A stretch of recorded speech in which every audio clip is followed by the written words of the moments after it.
कुत्ता का बच्चा, सुअर का बच्चा, तुमको जिसको मैंने भैया माना, ची गंबो तारा, तुम साले पेमा खंडू के घर में तुम पोटी साफ करके बैठ रहे होंगे अभी। हमारी औकात नहीं है मुझसे जुबान लड़ाने की, मुझसे बात करने की। पेमा खंडू के घर में उसको स्वीपर का नौकरी मिला होगा। मैं तो को शीतल बोल बोल के थक चुकी हूँ कि पॉलिटिकली मोटिवेटेड नहीं है, नहीं है, नहीं है। अरुणाचल प्रदेश में भ्रष्टाचार के खिलाफ अरुणाचल अगेंस्ट करप्शन टीम की मुहिम लगातार जारी है। लगातार करीब 1 महीने से ये टीम दिल्ली में है और जंतर मंतर पर धरना दे रही है। आज करीब इसके काफी सारे दिन हो गए हैं और आज अरुणाचल से एक बार फिर काफी सारे लोग दिल्ली आए हैं इस टीम को सपोर्ट करने के लिए और इस टीम के साथ खड़े होकर हर उस चीज का मुकाबला कर रहे हैं जो उनके खिलाफ है, चाहे वो सोशल मीडिया हो, चाहे फिर वो हमारे यहाँ के कानून मंत्री हो, जिनका जो भी स्टेटमेंट है आज इस मंच से उनको जवाब दिया जा रहा है। तिची गांबो तारा, ये तिची गांबो तारा ने अपंग साहब के साथ खुद का सेल्फी लिया हो, ये किसी और का क्लिक किया वाला फोटो नहीं है, ये अपना ऐसे करके सेल्फी लिया वाला है। कोई और क्लिक करता है तो फोटो का स्टाइल अलग होता है, सेल्फी का अलग होता है। जब इस माइनर के साथ इसको 2022 का दिखाया गया, 20 अगस्त 2022 का दिखाया गया, जबकि वास्तविकता में ये 2019 की मीटिंग की है, तो इस पे छेड़खानी की गई और उन्होंने अपना सेल्फी साथ में डाल के अपंग साहब, यहाँ नावम तगम जी और ये अपंग साहब का बेटा और ये जेडीएस की महिला प्रेसिडेंट, सबका फोटो जब यहाँ पे इस तरीके से बनाकर सोशल मीडिया में जब वायरल हुआ, तो मैंने बिहार से इस तिची गांबो तारा जी को मैंने ये पूछा, अपने निसी लैंग्वेज में लिखा, अच्छी सी हो गए ये ना पुतोंगम वायरल मपान, मतलब अच्छी मतलब भैया, सी हो गए मतलब ये क्या है, ये ना पुतोंगम वायरल मपान मतलब आपका फोटो कैसे वायरल हो रहा है। ये मैंने उसको 10 सितंबर 2022 को बिहार से पूछा, मैसेज किया, उन्होंने मैसेज देखा, ब्लू लाइन अभी भी आप लोग देख सकते हो, लेकिन कोई रिस्पांस नहीं आया, कोई जवाब जब नहीं आया तो मैंने सोचा कि फिर मैं पैदल चल रही थी, थकी हुई थी, बहुत परेशानी थी। फिर 11 तारीख को मैं कुछ नहीं बोली, 12 तारीख के रात को मैंने इसको ये लंबा चौड़ा उसको मैंने मैसेज लिखा। जब तिची गांबो तारा जी का फोटो वायरल हो गया तो मुझे इतना पता था कि ये काम तिची गांबो तारा जी का है, कोई और तो नहीं कर सकता, क्योंकि उनका सेल्फी वायरल हुआ है और उनका सेल्फी वायरल हुआ है और मुझे बदनाम कर रहा है कि ये पॉलिटिकली मोटिवेटेड है। और ऑल यहाँ लिखा गया है, all is plan by Gegong Apang, Apang ji का नाम को इसमें जोड़ा गया है, साथ में लिया गया। तो मुझे पता चल गया ये गांबो जी कर रहे हैं, जिस गांबो को मैं अच्छी कहती हूँ, मैं अच्छी मानती हूँ, मेरे हस्बैंड का वो लंगोटिया यार है, बचपन का दोस्त है और एक ही इलाके से है, हर सुबह शाम हम एक साथ बैठते हैं, एक साथ खाते पीते हैं। यहाँ तक कि मैं आप लोगों को बता दूं, उस बंदे को जब मैं इस पद यात्रा के लिए निकली थी, मैं 24 को निकली तो 23 के शाम मैंने उसको फोन किया, 23 के शाम मैंने उसको फोन किया और मैंने बोला, अच्छी गांबो अरुणाचल अगेंस्ट करप्शन वाले पैदल जा रहे हैं, दिल्ली तक पदयात्रा कर रहे हैं, चलो हम भी साथ चलते हैं। क्योंकि वो खुद एक क्या एंटी क्राइम एंड करप्शन क्या है उसका मुझे वो अच्छा से समझ में, एंटी करप्शन कुछ क्राइम कंट्रोल का वो प्रेसिडेंट है स्टेट में, ऐसा एक संगठन का।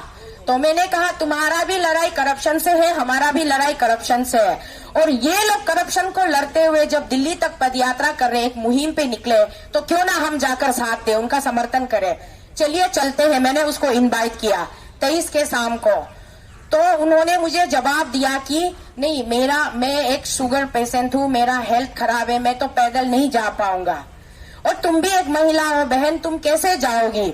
मैंने बोला, अच्छी मन में अगर ठान लिया जाए, इंग्लिश में कहावत है, where there is will there is a way, determination हो क्यों नहीं जा सकते, चलिए चलते हैं। तो उसने कहा कि आप ऐसा कीजिए, आप पैदल जाइए, मैं फ्लाइट से तुम्हारे हस्बैंड तगम के साथ दिल्ली पहले जाऊंगा और जंतर मंतर से परमिशन निकालूंगा और वहां पे तुम्हारे लिए स्टेज सजाकर मैं इंतजार करूंगा, तुम लोगों के लिए अरेंजमेंट मैं करूंगा, क्योंकि करप्शन से लड़ना हमारा ड्यूटी है। तो तुम पैदल जाओ, मैं फ्लाइट से आके दिल्ली में सारा अरेंजमेंट मैं करूंगा, ये गांबो जी का कहना था। मुझे लगा हमारे टीम में है, हमारे साथ में परिवार जैसा है, तो ठीक है, अगर उनको सेहत की प्रॉब्लम है, प्लस वो 50 प्लस है उनका एज, मैं 40 प्लस हूँ तो वो 50 प्लस है, तो मैंने सोचा चलो उनके सेहत की हाल को मद्देनजर रखते हुए चलो ठीक है, तब तो उनको फ्लाइट से आने दीजिए, मैं पैदल जा रही हूँ। 23 के रात को उनसे बात होने के बाद 24 के दिन मैंने आसाम में इन लोगों को, मेरे भाइयों को, बहादुर सेनानियों को मैंने वहां पे ज्वाइन किया, विश्वनाथ चारियाली और चुटिया के बीच में। उसके बाद मैं चल रही थी। जब बिहार पहुंचे तो ये फोटो जब वायरल हुआ, मैं समझ गई ये तेची गांबो तरा का काम है, क्योंकि अपांग साहब के साथ उन्होंने सेल्फी लिया वाला सेल्फी कैसे सोशल मीडिया में आ गया। तब मैंने 12 सितंबर को उनको मैसेज लिखा, आप लोग ध्यान से सुनिएगा, मैंने जो लिखा वो मैं पढ़ के सुनाने वाली हूँ, आप लोग ध्यान से सुनिएगा। मैंने लिखा, dear Aachi, you did not reply me since yesterday and now everybody is blaming and fingering at me. Achi, I really respected you as my own elder brother and every time I thought you are one of my best brother. No matter you are Techi by title and I am Toko by title. But I always treated you as my blood brother and I am still respecting you. But Achi, please, in the name of Lord Jesus Christ, have mercy on your own younger sister. As you know very well that I am really fighting against corruption since many years and I had spent my own money and landed property also for court case against corrupted leaders of our state. And now, no option left, only to walk from Arunachal to Delhi by foot march for final justice. Even I invited you to walk along with me, but you said you are having health issue, so I agreed with you and I move on lonely by myself to join with AAC team there at Assam Biswanath Chariali. You know everything and you are watching day and night. I am walking by foot march. I am suffering lot many times. My health condition also not supporting, but I keep on moving till I have to reach my destination in spite having many difficulties by knowing fully everything. My dear Achi Gambo, you can't cheat on me. That is my belief and trust in you. And I pray Almighty Lord Jesus to save us from such critical juncture. Yours ever sincere younger sister, Toko Sheetal. ये मैंने 12 सितंबर 2022 को उनको letter लिखा। ये letter बहुत ही sentiment के साथ, बहुत ही रिस्पेक्ट के साथ और बहुत ही सीरियस मूड में आंसू बहाते हुए मैंने उसको इसलिए लिखा। आप लोग बाखूबी अंग्रेजी समझते होंगे। मैंने अपनी इस लंबी चौड़ी लेटर में उसको मैंने लिखा, बड़े भाई, मैंने आपको इनवाइट किया था मेरे साथ फुट मार्च करने के लिए। आपने बोला था कि आपका तबीयत खराब है, आप नहीं चल सकते, तो मैं मान करके मैं पैदल चल रही, मैं निकल गई और मैं पैदल चल रही हूँ। जबकि आपको आप दिन रात देख रहे हो मैं कितनी बार गिरी हूँ, कितनी बार उठी हूँ, फिर भी मैं पैदल चल रही हूँ। आपको पता है भ्रष्टखोर नेताओं के अगेंस्ट में सुप्रीम कोर्ट में केस करने के लिए, पीआई केस फाइल करने के बाद केस लड़ने के लिए मैंने अपनी जिंदगी भर की कमाई को, मेरी जमा पूंजी को न्योछावर कर दिया। और जब उनसे भी मेरा नहीं हुआ, वकील का खर्चा नहीं उठाया जा रहा था, तो मैंने अपनी जमीन गिरवी पे रख दी, अपनी जायदाद बेच दी। फिर भी मैं इस भ्रष्टखोर नेताओं के अगेंस्ट में मैं लड़ रही थी, केस कर रही थी। जब मैंने देखा कि कुछ समूह, कुछ गुट पैदल यात्रा पर निकले हैं भ्रष्टाचार के अगेंस्ट, तो मैंने सोचा मेरी तो लड़ाई है भ्रष्टाचार से, कितने सालों से मैं लड़ रही हूँ, कोर्ट कचहरी के थ्रू से मैं लड़ रही थी। आज अगर लोग डेमोक्रेटिक मूवमेंट करने निकले हैं तो मैं क्यों ना साथ चलूं। इसलिए मैं साथ चल रही हूँ और 2400 किलोमीटर की सफर को पदयात्रा करने के लिए, बोलना बहुत आसान है, सुनना बहुत आसान है, सोचना उतना ही नामुमकिन और मुश्किल लगता है। 2400 किलोमीटर पैदल चलने के लिए सोचने से पहले भी आपको एक लंबी आहें भरनी पड़ेगी, करके लंबा सांस लेना पड़ेगा कि 2400 किलोमीटर कैसे चलेंगे। फिर भी मैंने हिम्मत किया कि मैं चलूंगी, जबकि मैंने अपना पूरा जीवन भ्रष्टाचार को लड़ने में लगा दिया। मेरे पास तो अभी कुछ बचा भी नहीं है। मेरा जो घर है वो भी गिरवी है, मेरा जो जमीन है वो भी गिरवी पड़ा हुआ है। कल को समय आ जाएगा तो वो लोग पैसे देने वाले लोग, लेनदार वाले आके मेरा घर और जमीन भी छीन लिया जाएगा। मैं सड़क पर आ चुकी हूँ। क्यों आई हूँ सड़क पर? इस भ्रष्टाचार को लड़ने के लिए। तो अच्छी गांबो, आप जानते हो कि मैं इतने साल से भ्रष्टाचार के अगेंस्ट में लड़ रही हूँ, भ्रष्टाचार के खिलाफ मैं आवाज उठा रही हूँ। अपना सब कुछ खत्म कर दिया मैंने। उसके बाद जब कोई विकल्प नहीं बचा तो आज मैं पैदल यात्रा करके भ्रष्टाचार के अगेंस्ट में आज मैं 2400 किलोमीटर पैदल यात्रा कर सकते हो। आपने कुछ साल पहले के मीटिंग को और अभी के हाल फिलहाल के फोटो को जोड़ के आपने इतना अच्छा एडिटिंग किया कि लोगों के सामने पूरा खाना, तैयार खाना बना के परोस दिया कि बस आओ खाओ। ये क्या होता है? अच्छी बचाओ बचाओ कब किया है तची गांबो तारा? तुमको हम कब किया है अच्छी बचाओ बचाओ बोल के? मेरा मैसेज में एक भी लाइन, एक भी वर्ड तुम लोगों ने देखा या मैंने बोला है क्या अच्छी बचाओ बचाओ बोल के? कुत्ता का बच्चा, सुअर का बच्चा, तुमको जिसको मैंने भैया माना, आज मैं अनपार्लियामेंट्री वर्ड यूज कर रही हूँ इस मंच से, क्योंकि मैंने भैया माना तुमको, भैया माना, रेस्पेक्ट किया तुमको। मैंने घर में अपने हाथों से खाना बनाकर खिलाया तुमको, अपने हाथों से चाय बनाकर परोसा, और तुम कहते हो anti crime and corruption control के प्रेसिडेंट। किस चीज का तुम करप्शन का कंट्रोल का प्रेसिडेंट हो? तची गांबो तारा, तुम साले पेमा खंडू के घर में तुम पोटी साफ करके बेच रहे होंगे। अभी तुम्हारी औकात नहीं है मुझसे जुबान लड़ाने की, मुझसे बात करने की। जिस बहन ने तुमको दिल से भैया माना, धर्म भैया माना, तुम्हारी इज्जत करी, और आज मैं यहाँ पर क्या कर रही हूँ? 2400 किलोमीटर पैदल मैं क्यों चली हूँ? क्या मेरे बेटे के लिए? क्या मेरे पति के लिए? ना मैं अपने आप एक अच्छा कपड़ा पहनने के लिए, एक आभूषण लेने के लिए, ना क्या के लिए? किसके लिए चल रही हूँ? समाज के लिए, मेरे राज्य के लिए, मेरे राज्य के लोगों के लिए, मेरे अपने भाई बहनों के लिए, तुम सब के लिए, तची गांबो तारा, तेरे बच्चों के भविष्य के लिए, सबके लिए मैं चल रही हूँ, सबके लिए मैं लड़ रही हूँ। तुमने कैसे इतने आसानी से सोशल मीडिया में आके, न्यूज चैनल में आके झूठ बोल दिया कि तोको शीतल ने मुझे लिखा है कि अच्छी बचाओ बचाओ। ये क्या होता है? ऐसे ऐसे करके, ऐसे ऐसे अच्छी बचाओ बचाओ। तो तोको शीतल ने मुझे रिक्वेस्ट किया कि वायरल मत करो। यहाँ कहा मैंने लिखा है वायरल मत करो? अरुणाचल APN Live 24, आपने तची गांबो तारा का जब इंटरव्यू लिया तो आपका ड्यूटी बनता है कि मैंने क्या लिखा उसको। तची गांबो तारा तो प्रिंट आउट करके पकड़ के दिखा रहे थे ना। एक एक कंटेंट को रीड आउट करना चाहिए। जब भी कोई न्यूज चैनल किसी भी न्यूज आइटम को लेता है तो वो एक एक लाइन को, कंटेंट को रीड आउट करके दिखाता है। जैसे कि लेट कालिको पुल का 60 पेज के ऊपर हमारे देश के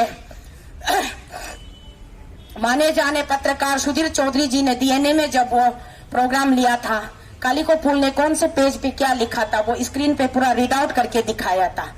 तो APN Live 24 आपका भी ड्यूटी बनता था कि तो शीतल ने तची गांबो तारा को क्या मैसेज लिखा वो रीड आउट करके दिखाना चाहिए था। आप लोग वन साइडेड स्टोरी दिखाते हो, ये गलत बात है। मैं आपसे रिक्वेस्ट करती हूँ, जब भी किसी मुद्दे को आप उठाते हो या कोई भी न्यूज मीडिया कोई भी न्यूज कवरेज करता है तो काइंडली वन साइडेड स्टोरी मत दिखाइए, बोथ साइड का स्टोरी को दिखाइए, ताकि जनता के बीच में कोई कंफ्यूजन ना हो, लोगों को कोई कंफ्यूजन ना हो, सब चीजें क्लियर हो जाओ। स्पष्ट रूप से आपको सबके सामने रखना चाहिए। आज मैं यहाँ जंतर मंतर से चिल्लाती हूँ, न्यूज ऑन इंडिया वाले हमारा लाइव डिबेट लगाते हैं, तो हम लाइव डिबेट किसके साथ करते हैं? उन्हीं लोगों के साथ करते हैं जिनके खिलाफ में हम ये मुहिम लेकर के यहाँ आए।